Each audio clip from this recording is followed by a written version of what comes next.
Okay, so kids and technology, huh? It's like everyone's got an opinion on it. New app here, screen time warning there. Great. It's a lot to unpack.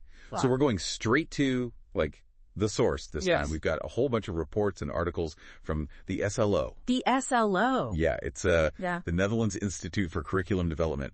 Basically, they're the ones figuring out how Dutch schools are teaching kids about, navigating this whole digital world thing. Makes sense. Yeah, and we've also got this 2015 OECD report to give us a bit of a global perspective on technology in classrooms. Okay. So, before we dive into the nitty-gritty, I kind of want to zoom out for a sec. Imagine you just chatting with someone, maybe at a coffee shop, and they ask, why is digital literacy such a big deal, especially for kids these days? They were practically born with a smartphone in their hands. How do you answer that? It's funny because you're right. Kids are surrounded by tech. But just because they grow up with it doesn't mean they automatically know how to use it well. It's not just about swiping and tapping. Totally. It's about giving them the skills to actually navigate this digital world effectively, ethically, critically. See, now that's a definition I can get behind. It's not just about knowing how to use the latest gadget. It's about being, savvy. Speaking of savvy, one of the SLO reports mentioned how kids often overestimate their own digital skills, which I thought was interesting. Yeah, it's like I can read a menu, but that doesn't make me a chef, right? Exactly. There's a difference. So if we're talking about the Netherlands, how are they actually approaching the how of digital literacy? What's their recipe, so to speak? Well, they break it down into 4 main areas. They call them domains. So you've got ICT skills, media literacy, digital information skills, and then computational thinking. Those are the core ingredients in their view. Okay, so let's break those down a bit. ICT skills, that sounds like the basics, right? Like knowing how to actually use a computer. Yeah, pretty much. It's the foundation. Using different devices, software, online tools, that kind of stuff. Got it. So that's the how of using tech, but then you've got the whole other side of things, which is what you're actually seeing online. And that's where media literacy comes in, I guess. Yeah, exactly. It's about becoming a savvy consumer and creator, I should add, of media. Thinking critically about what you're seeing online. Who made it? What's their angle? Are they trying to convince you of something? Oh, for sure. Especially in today's world, kids need those skills to recognize bias, to understand how media can be manipulated, to figure out what's true and what's, not. Which is huge. Yeah. I mean, you look at social media, online news, all of it. It's easy to get caught up in it if you don't have those skills. Okay, absolutely. And you touched on this too, that it's not just about consuming media, but creating it. Knowing how to communicate effectively and responsibly in a digital environment, that's a whole other skill set right there. It really is. Okay, so we've got the basics with ICT skills, the critical thinking with media literacy.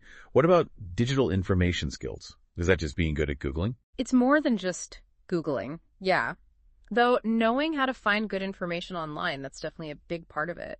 But it's also about being able to, evaluate the information you find. So it's not just about finding stuff, but figuring out if it's actually trustworthy. Right. Is this information credible? Is it relevant to what I'm doing? And then can I actually use it? So it's about putting the pieces together, not just, copy-pasting from Wikipedia. Exactly. Can you use that information to answer a question, solve a problem, maybe even form your own opinion about something? That's where those skills become really powerful. Okay, I see how this is all connecting now. You might need those digital information skills to double-check something you see on social media, right? Bringing it back to that media literacy piece. Exactly. It all ties together. Yeah. All right, and last but not least, we've got computational thinking. Now, I'll be honest, this one sounds a little intimidating. Are we talking about turning every kid into a coding whiz? Not necessarily. I mean, don't get me wrong, coding is a super valuable skill, but computational thinking is more about the thought process. A thought process. Yeah, it's a way of approaching problems. Can you break a big complex problem down into smaller steps? Can you spot patterns, come up with solutions that make sense logically? Those kinds of things. So it's like thinking like a computer programmer, even if you aren't actually, writing lines of code. Exactly. It's that logic, that efficiency, that really systematic way of tackling a challenge. And what's interesting is the SLO really emphasizes that these 4 domains, they aren't meant to be taught separately. They all build on each other. Right, like you were saying, you might use your digital information skills to do research for a media literacy project. Exactly. And obviously, being comfortable with all those basic ICT tools is important for, pretty much everything. Absolutely. It's a more holistic approach, Each skill reinforces the others. And speaking of holistic, I kept seeing this phrase pop up in the SLO materials. Whole school approach.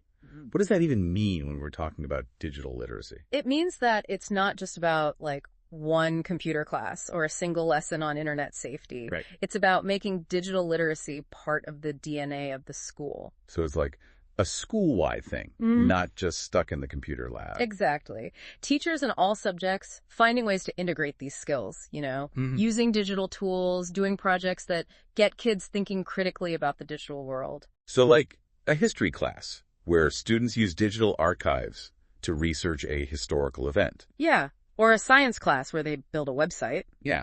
Or create online simulations. That makes a lot of sense. Yeah. But doesn't that also put a lot of pressure on teachers? What if they aren't so comfortable with technology themselves? That's a really important point. Even with the best curriculum in the world, if teachers aren't supported, if they don't have the skills themselves... Yeah, it's not going to work. Exactly. They need training, resources, and ongoing support. You can't pour from an empty cup, as they say. Teachers need to be confident using these tools, understanding how to really leverage technology to enhance their teaching. Couldn't agree more. And that brings up another big piece of this whole puzzle, the digital divide. Because even with the best intentions, the best curriculum, not all kids are starting from the same place. Some kids might have a computer at home, high-speed internet, no problem. Other kids might only have access to a smartphone with limited data, if that. And that's assuming everyone even has that. There are still families struggling to get by who might not have consistent internet access at all. It's a big issue. Absolutely.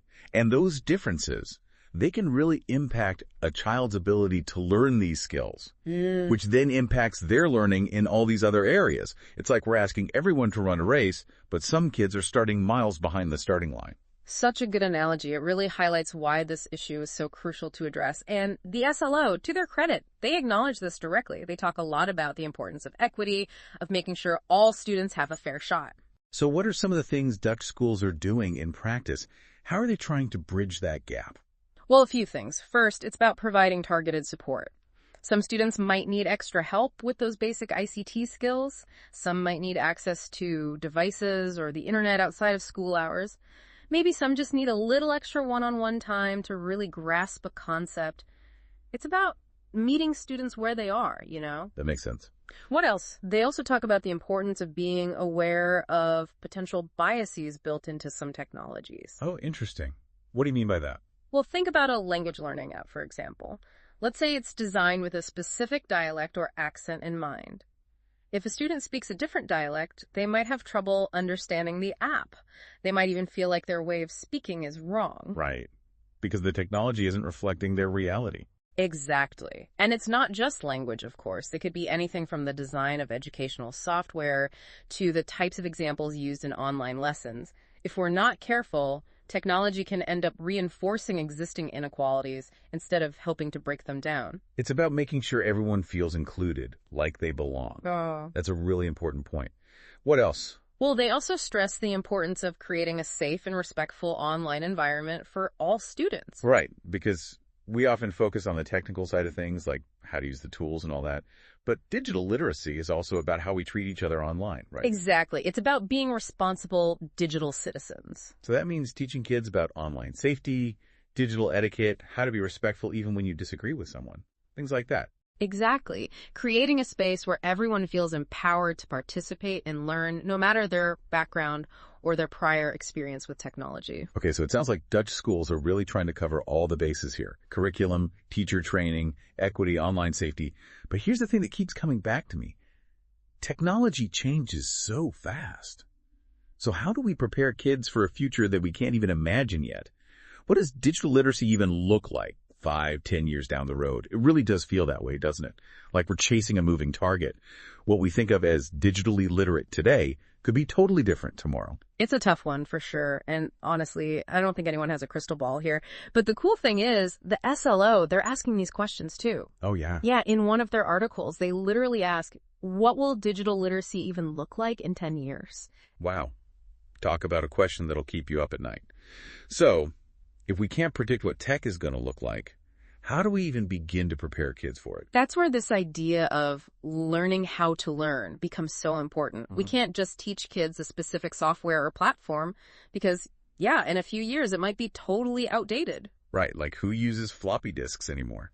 Except for maybe, I don't know, my parents. Exactly. But those core skills, being able to find information, evaluate it, solve problems, adapt to new situations, those are timeless. So it's less about memorizing facts and figures and more about, I don't know, that flexibility, that ability to learn and grow as technology does. Exactly. Fostering their curiosity, their critical thinking skills, those are the things that will serve them well no matter what crazy gadgets they come up with next. Okay, that's actually kind of reassuring. So as we're wrapping up this whole deep dive into digital literacy, Dutch style, what's the one big takeaway you hope our listeners walk away with? What really struck me about the SLO's approach is that they're not just thinking about technology in isolation. They're thinking about how to prepare young people for a world that is, well, it's more complex, more interconnected, and more driven by technology than ever before. Digital literacy, to them, it's not just a nice to have. It's essential for school, for work, for life. Yeah, it's about setting kids up for success in a world that's, let's be honest, changing faster than ever. Exactly. And the Netherlands, it seems like they're taking that responsibility pretty seriously, approaching it from all these different angles. And it's not just about the tech skills either. It's about equity, critical thinking, all those things we talked about. Really giving kids the tools they need to be informed, engaged digital citizens, which honestly is something we could all use a little more of these days, right? Couldn't agree more. Well, on that note, a huge thank you to you, our expert, for guiding us through all of this. And to you, our listeners, thank you for joining us on this deep dive into the world of digital literacy, Dutch style. Until next time, keep exploring, keep questioning, and most importantly, keep learning.